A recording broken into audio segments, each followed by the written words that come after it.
মন্ত্রণালয় থেকে আমরা এখানে এসেছি। এখানে হচ্ছে ৪টা স্কিম আছে, পেনশন স্কিম।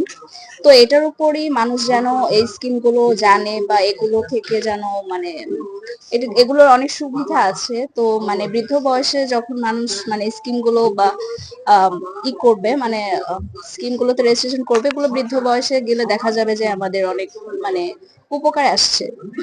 সো এটাই। আর বিভিন্ন পেশা অনুযায়ী এবং মানুষের ইনকাম অনুযায়ী বা বিভিন্ন টাইপের স্কিম আছে এখানে ৪টা।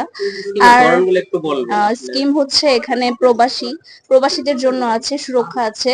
তারপর হচ্ছে প্রগতি আছে, আর হচ্ছে সমর্থন। এগুলো এখানে আসার পরে স্কিম এর ভিতরে মানুষের কেমন আগ্রহ দেখছেন? আগ্রহ, হ্যাঁ, ভালোই মোটামুটি দেখেছি আরকি। এখনো তো মাত্র শুরু, তো আরো আমরা মানে মানে চাচ্ছি যেন আরো আসে বা আপনি আরো আশা আশা করতেছেন করছি আরো যেন, ভালো হ্যাঁ, হবে।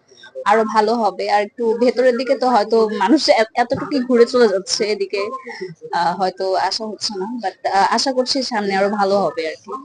এটাই। Thank you.